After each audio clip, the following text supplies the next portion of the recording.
All right, welcome back to another trade recap. Today is February 10th, 2026, and I took Nasdaq longs for about $700 on one account. The P&L is always gone because I record these videos too late. It's already 5, so Asia session's about to open. But I'll show it to you on here. So that was from today, 700. Yesterday was 400 times 3. Either way, I'm going to go coming into the day.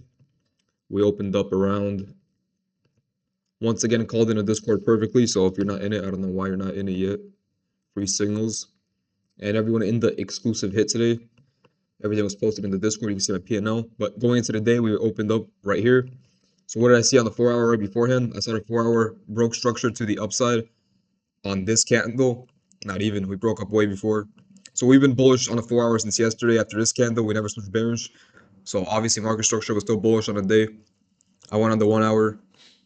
It was a lot of consolidation, and then I saw this 1 hour gap, so I knew what we're going to see is consolidation, manipulation, and distribution, which is what I was waiting for.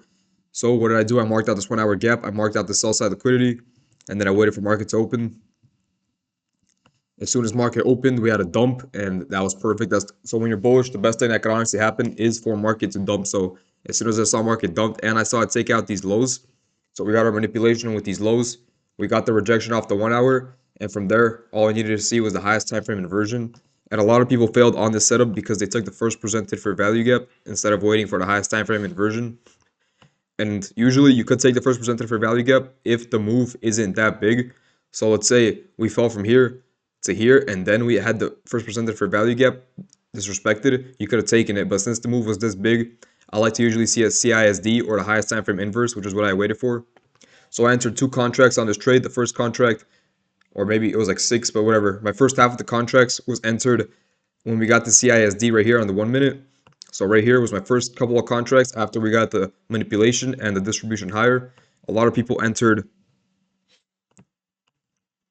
right here because they saw this 1 minute gap get inverse to the upside, and that's not enough. Obviously, that's not enough evidence that we're going higher because, yeah, we inversed this 1 minute, but we haven't changed the state of direction to the upside, and we still have a 5 minute, which needs to get disrespected before going higher. So after we had a CISD on the 1 minute, I entered half my contracts, and then after the 5 minute inverse, which I just showed you, I entered the rest, so it filled me in around somewhere here. And then I went pretty much straight to TP for about 700 on the day, which is not bad. I entered on some other accounts, but I broke even, so that's why it's only up on one account. I took profits early. My full TP was at London high, so right about here for a 1 or 2.3 RR, but 700 is not bad.